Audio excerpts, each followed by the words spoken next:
Operation Sindoor ഭീകരതയ്ക്കെതിരായ ഇന്ത്യയുടെ നിലപാടിന്റെ പ്രതീകമെന്ന് പ്രധാനമന്ത്രി നരേന്ദ്രമോദി. ഭീകരവാദത്തെ പരാജയപ്പെടുത്തുമെന്ന ദൃഢനിശ്ചയത്തിൽ രാജ്യം ഉറച്ചു നിൽക്കുന്നു.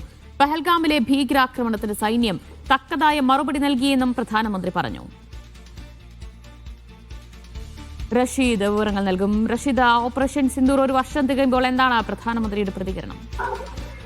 പഹൽഗാം ഭീകരാക്രമണത്തിന് മറുപടി നൽകി ഇന്ത്യൻ സൈന്യം പാകിസ്ഥാനിലെ ഭീകര കേന്ദ്രങ്ങൾക്കെതിരെ നടത്തിയ ഓപ്പറേഷൻ സിന്ദൂറിന്റെ ഒന്നാം വാർഷികത്തിൽ സൈനികരെ അഭിവാദ്യം ചെയ്യുകയായിരുന്നു പ്രധാനമന്ത്രി നരേന്ദ്രമോദി. ഓപ്പറേഷൻ സിന്ദൂറിനെതിരെ ഇന്ത്യൻ സൈന്യം സമാനതകളില്ലാത്ത ധൈര്യവും ശക്തതയും ദൃഢനിശ്ചയവും പ്രകടിപ്പിക്കുകയും ചെയ്തു. അതോടൊപ്പം തന്നെ രാജ്യത്തിന്റെ നിലപാടാണ് ഓപ്പറേഷൻ സിന്ദൂറിലൂടെ കാണാൻ സാധിച്ചത്. ലോകം മുഴുവൻ അത് വലിയ തോതിൽ ആഘോഷിക്കുകയും ചെയ്തു. എന്തായാലും രാജ്യത്തിന്റെ ധീരതയെ കൂടിയും അഭിവാദ്യം ചെയ്തു എന്നുള്ള കാര്യം കൂടി മോദി ഇപ്പോൾ എക്സിൽ കൊടുത്തിട്ടുണ്ട്. ഒരു വർഷം മുമ്പാണ് ഓപ്പറേഷൻ സിന്ദൂറിന്റെ പോരാട്ടം അത് രാജ്യം ഇത്തരത്തിൽ ആഘോഷിക്കുന്നത്. എന്തായാലും ഭീകരതയ്ക്കെതിരെ ഇന്ത്യ എന്നും ഉറച്ച നിലപാട് തന്നെയായിരിക്കും എടുക്കുക. രാജ്യ സുരക്ഷ സംരക്ഷിക്കുന്നതിനടക്കം അചഞ്ചലമായിട്ടുള്ള പ്രതിബദ്ധത സുരക്ഷാ സേന പങ്കുവെക്കുകയും ചെയ്തിട്ടുണ്ട് എന്നുള്ള കാര്യം കൂടി ഇപ്പോൾ പ്രധാനമന്ത്രി എക്സിൽ കൊടുത്തിട്ടുണ്ട്.